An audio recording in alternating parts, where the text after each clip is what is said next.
एक सुंदर गांव में एक बुद्धिमान नारी रहती थी। उसका नाम था लीला। वह गांव की सभी समस्याओं का समाधान निकालती थी और लोगों की मदद करती थी। गांव के लोग उसे बहुत सम्मान देते थे। एक दिन गांव में एक प्रसिद्ध ऋषि आए। उनका नाम था आनंद। ऋषि ने गांव में शांति और प्रसन्नता देखकर लीला की प्रशंसा की। उन्होंने कहा, हे लीला, तुमने इस गांव को बहुत खुशहाल बनाया है। तुम्हारी बुद्धि और करुणा से लोग बहुत लाभान्वित हुए हैं। लीला ने विनम्रता से कहा, महात्मा, यह मेरा कोई विशेष गुण नहीं है। मैंने भी जीवन में बहुत संघर्ष किया है। मैंने देखा है कि दुख और सुख जीवन का हिस्सा है। हमें इन दोनों का सामना करने की शक्ति होनी चाहिए।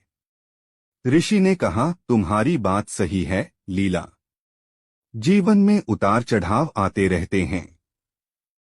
महत्वपूर्ण यह है कि हम इन परिस्थितियों से कैसे निपटते हैं। हमें धैर्य और शांति बनाए रखनी चाहिए। लीला ने पूछा, महात्मा, आप जीवन में क्या सीखे हैं? ऋषि ने मुस्कुराते हुए कहा, मैंने सीखा है कि क्रोध और लोभ मन को अंधा बना देते हैं। हमें इनसे दूर रहना चाहिए। हमें दूसरों की मदद करनी चाहिए और हमेशा सत्य का मार्ग अपनाना चाहिए। लीला ने कहा, महात्मा, आपकी बातें बहुत सार्थक हैं।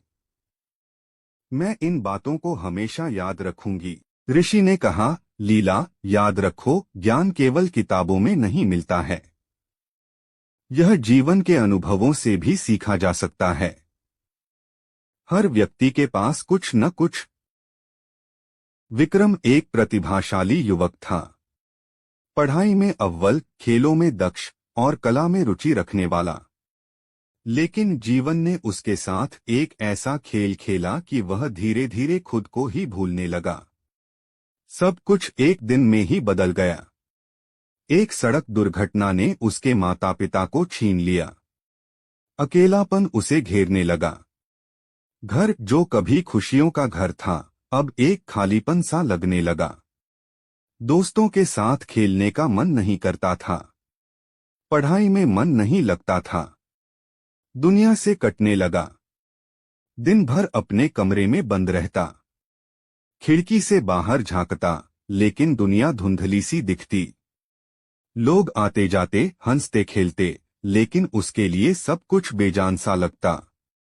खाने पीने में भी रुचि नहीं रही। शरीर दुर्बल